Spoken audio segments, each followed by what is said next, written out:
नमस्कार विद्यार्थी मित्रों, हमने लास्ट वीडियो में गरीबी के प्रकार, निरपेक्ष गरीबी और सापेक्ष गरीबी,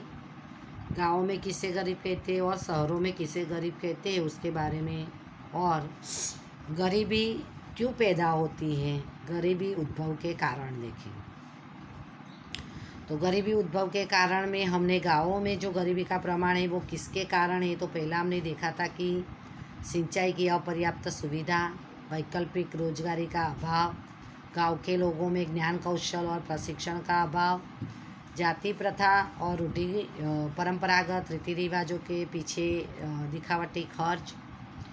निरक्षरता का प्रमाण अधिक होने से शोषण और अन्याय का भोग, सरकारी योजनाओं का लाभ नहीं ले पाते हैं, आर्थिक नीतियों में मनुष्य की जो जीवन जरूरियाती है उसकी उपेक्षा होती है, किसान है वो नकदी फसलों का ही उत्पादन करता है, आर्थिक सुधार होने का कारण गाँव की अर्थव्यवस्था टूट गई है, और गरीब लोग कुपोषण के शिकार होने के कारण बीमारियों के पीछे उनको ज़्यादा खर्च करना पड़ता है, और टेक्नोलॉजी के कारण भी जो बेकारी बढ़ती है उसके कारण भी गरीबी का प्रमाण बढ़ता है। तो ये सब हमने गाँवों में गरीबी का प्रमाण जो अधिक होता है उसके पीछे के कारण हमने देखे। अभी हम देखेंगे गरीबी निवारण की व्यूह रचना, यानी गरीबी हमारे देश में है तो वो एक दूषण है, एक समस्या है देश के लिए। तो उसको दूर करने के लिए आज़ादी के बाद समय समय पर जो भी सरकार आई है उसने उसको दूर करने के लिए अपने से जो होते हैं वो प्रयास किए हैं। गरीबी का विष चक्र भारत में पकड़ मजबूत कर रहा है कि एक चक्र है वो चलता ही रहता है, जिसके कारणों की जानकारी हम संक्षिप्त में यानी टूंक में जानकारी प्राप्त कर दी कि किसके कारण गरीबी का प्रमाण हमारे देश में है, जिसके आधार पर गरीबी घटाने में किस प्रकार की व्यूह रचना अपनानी चाहिए यह समझना सरल होगा। तो गरीबी के कारण देखें तो उसके आधार पर हम गरीबी किस प्रकार दूर कर सकते हैं, कौन सी योजना हमें लागू करनी होगी वो हम देखेंगे। अभी तक 11 पंचवर्षीय योजना पूरी हो गई और अभी योजना आयोग चल रहा है जो 15 साल के लिए अपनी नीतियाँ तैयार करता है। तब तक भारतीय अर्थतंत्र में विकास की रणनीति में और कार्य योजना में ग्रामीण क्षेत्रों की उपेक्षा मुख्य जिम्मेदार है कि पंचवर्षीय योजना में जो भी नीतियाँ बनाई गई, जो भी योजनाएं तैयार हुई उसमें गाँवों की उपेक्षा की गई, शहरों पर ही ध्यान दिया गया, गाँवों की और गाँव के लोगों के उनके व्यवसाय पर ध्यान नहीं दिया गया, इसीलिए गरीबी का प्रमाण बढ़ता रहा है। भारतीय अर्थतंत्र का स्वर्ण शिखर भले ही शहरों में हो परंतु उनकी जड़ें तो गांव में हैं। अभी हम देखें कि तरक्की की प्रगति की शुरुआत करनी है तो शहरों में, लेकिन अगर जड़ मजबूत नहीं हो, जड़ तो गांव में, अगर गांव मजबूत नहीं होगे, गांव की अर्थव्यवस्था अच्छी नहीं होगी तो जो शहर है वो कितने भी विकास कर ले पर हमारे देश में से गरीबी नहीं जाएगी। गाँव ही भारतीय अर्थतंत्र का हृदय है और वो हृदय धबकता होना, स्वस्थ होना जरूरी है, इसीलिए उसे जीवंत और समृद्ध रखने के लिए अंदाज पत्र में से बड़ा हिस्सा ग्रामोद्धार पर खर्च किया जाना चाहिए था। अंदाज पत्र यानी बजट पत्र जो हर साल होता है, मार्च महीने में रजू किया जाता है, तो उसमें जो खर्च, आवक और खर्च बताए जाते हैं तो वो खर्च है वो ज़्यादा गाँव के पीछे करने चाहिए। भारत का सच्चा आर्थिक विकास यानी धंधा व्यवसाय में विकास, सामाजिक विकास यानी समाज के सभी वर्गों का विकास, सामाजिक कुरीवाज, रूढ़ि परंपरागत वो उनको साथ लेकर चलना, सांस्कृतिक विकास यानी हमारी जो विभिन्न, हमने आगे जो देखा सारी कलाएं हैं, हमारा जो स्थापत्य है उनको ही अपनी स्थिति में रखकर उसको संभाल कर रखना। तो ये सब का विकास गाँवों के विकास के द्वारा ही संभव है, इसीलिए अब वर्तमान सरकार ने, अभी हमारी जो सरकार है उन्होंने ग्रामोदय से भारत उदय, गांव का उदय होगा, गांव का विकास होगा, गांव समृद्ध होंगे तो भारत का उदय होगा, यानी भारत का विकास होगा, भारत समृद्ध बनेगा।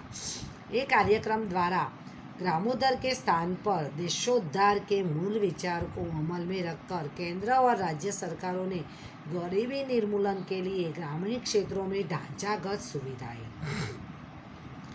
गांव के विकास से ही देश का विकास होगा, गांव के उद्धार से ही देश का उद्धार होगा, ये विचारधारा को लेकर अब भी की हमारी सरकार ने गरीबी को दूर करने के लिए ग्रामीण क्षेत्रों की जो ढांचागत सुविधाएं, यानी जो बेसिक व्यवस्था है उसमें सुधार किया है। जैसे कि शिक्षा की सुविधा है, अस्पताल की है, सड़क की है, बिजली की सुविधा है, वो ढांचागत सुविधा है। कई गांवों में आप भी जानते होंगे कि आज भी बिजली की सुविधा नहीं है। कई गांव में आज भी पक्के सड़कें नहीं हैं। लेकिन जब से हमारे मोदी जी की सरकार आई है गुजरात में, तो हम छोटे से तब से ये सारी सुविधाएं हमने देखी। लेकिन मैंने कई स्टेट के लोगों से सुना है कि आज भी उनके गांव में 2-2, 3 दिन पूरी बिजली चली जाती है, पक्की सड़कें नहीं। तो आज की हमारी सरकार ने ढांचागत सुविधाएं है वो बढ़ाने की कोशिश की है। कृषि क्षेत्र का विकास, कि हम जानते हैं कि हमारा भारत देश कृषि प्रधान राष्ट्र है। 60 से 65% लोग खेती करते हैं, इसीलिए खेती का विकास होगा तो ही खेती के क्षेत्र में लोगों को जो सुविधा है वो प्रदान की जाएगी, तो उनकी फसल जो है अच्छी होगी, उत्पादन अच्छा होगा, उनको अच्छे भाव मिलेंगे, तो किसानों की आर्थिक स्थिति सुधरेगी। और गृह उद्योग और कुटीर उद्योग और लघु उद्योग के विकास पर विशेष बल देगा। अभी गृह उद्योग घर में, कुटीर उद्योग घर में ही चलते हैं और लघु उद्योग में भी बहुत कम लोग काम करते हैं। तो ऐसे उद्योग में घर के सारे लोग जुड़े होते हैं, तो ऐसे उद्योगों को ज़्यादा प्राधान्य दिया गया है, जिससे बेकारी का प्रमाण भी कम हो और वो लोगों का गुजारा उस व्यवसाय पर चले। अनेक नई योजनाएं और कार्यक्रम अमल में रखें। अभी हमारे प्रधानमंत्री जी की बहुत सारी योजनाएं हैं कि ये सारे उद्योग है, किसान है, सबको प्रोत्साहन देती है। मतलब ये कामदार मानधन योजना है, श्रमिक मानधन योजना है, बहुत सारी ऐसी योजनाएं कि सभी वर्गों के लिए हमारे सरकार ने वो लागू की है। इसके द्वारा रोजगार के अवसर मिलेंगे। अभी ये सब पर अगर उनको ध्यान दिया जाएगा, उनको सुविधाएं दी जाएंगी, सब्सिडी लोन वगैरह दिया जाएगा, तो सबको रोजगारी मिलेगी और परिणाम स्वरूप लोगों की आवक बढ़ेगी और आवक बढ़ेगी तो गरीबी कम होगी। अभी जो गरीबी निवारण के लिए जो योजनाएं लागू की, अभी हम उसको देखेंगे कि आज़ादी के बाद के वर्षों में आयोजन कि 5 साल के लिए जो आयोजन होता है उसमें गरीबी हटाओ के सूत्र के साथ जिस किसी भी सरकार ने बड़े स्तर के और भारी तथा चावी रूप उद्योगों के विकास पर विशेष ध्यान दिया है। आज़ादी के बाद गरीबी हटाओ, हमारी तब भी तत्कालीन जो प्रधानमंत्री थे इंदिरा गांधी, और उन्होंने सूत्र अपनाया था गरीबी हटाओ। और उसके लिए उन्होंने जो बड़े बड़े उद्योग है, सीमेंट उद्योग है, लोहा फौलाद उद्योग है,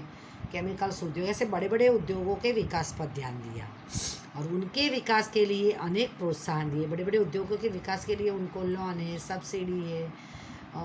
परमिशन की प्रक्रिया है वो सरल बनाई, तो उनको प्रोत्साहन दिया, जिसके कारण शहर विकसित हुए। अभी उद्योगों का विकास होता है तो स्वाभाविक है वो शहरों में होता है, तो शहरों का विकास हुआ।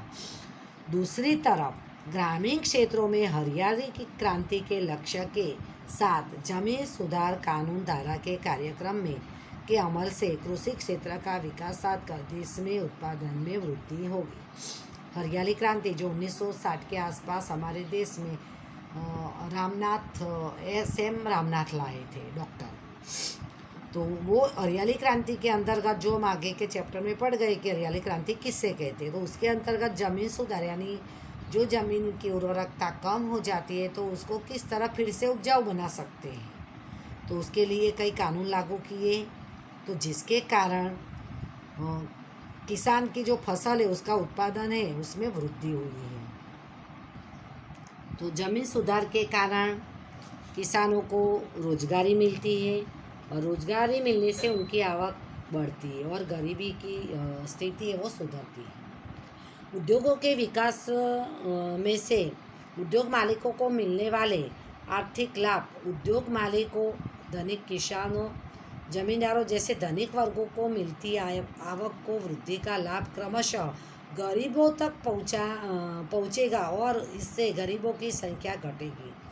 परंतु यह व्यूहात्मक आशावाद ठगी निकला। यानी उस समय की सरकार ने सोचा कि हम बड़े बड़े उद्योगों का विकास करेंगे, ज़मीन में सुधार लाएंगे, तो उसके कारण गाँवों में किसानों की हालत सुधरेगी और शहरों में भी लोगों की हालत सुधरी। पर उससे जो उद्योगों के मालिक है, गाँव में जो ज़मींदार है, जो धनिक वर्ग है, पैसा वाला मालिक है, उनको ही फायदा हुआ। उसका लाभ जो सामान्य वर्ग के लोग हैं, गरीब वर्ग के लोग हैं, उनको नहीं मिला और देश में आर्थिक विकास की गति धीमी रही। मंद आर्थिक विकास के साथ आवक का अन्यायी और असमान वितरण की गति धीमी रही। आर्थिक विकास भी धीमी गति के साथ होता रहा और आवक की असमानता यानी आवक है वो धनिक लोगों में ही ज़्यादा हुई और जो गरीब वर्ग है उसकी आवक कम होने लगी। मंद आर्थिक विकास के साथ आवक का अन्यायी और असमान वितरण होने के आय और संपत्ति का केंद्रीकरण समाज के शीर्ष के कुछ धनिकों के हाथ में ही रह गए। यानी आवक की असमानता यानी पैसेदार लोग ज़्यादा पैसे वाले बनते गए और गरीब गरीब ही रह गए, क्योंकि ये जो योजना बनाई, जो नीति बनाई, वो सिर्फ गरीब पैसेदार लोगों को ही लागू हुई। उससे मालिक, उद्योगों के मालिक और गांव में जो जमींदार है उनको ही फायदा हुआ। इस प्रकार आर्थिक विकास के लाभों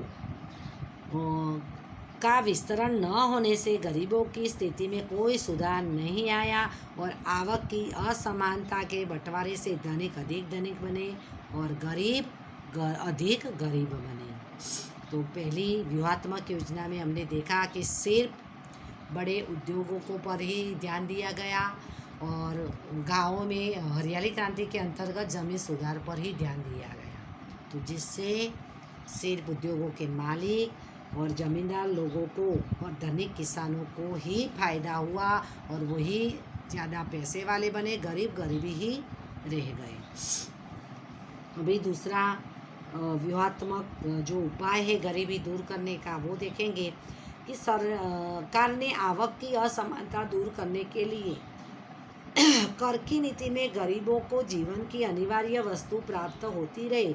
उसका उत्पादन बढ़े, इस उद्देश्य से अमीरों के उपयोग की चीज़ वस्तुएं और सेवाएं, मौज शौक की तथा भोग विलास की चीज़ वस्तुओं और सेवाओं पर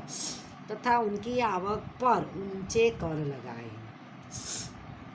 अभी हमने देखा कि गरीबी निवारण के लिए जो पहला उपाय लागू किया उससे धनिक अधिक धनवान बने। तो सरकार ने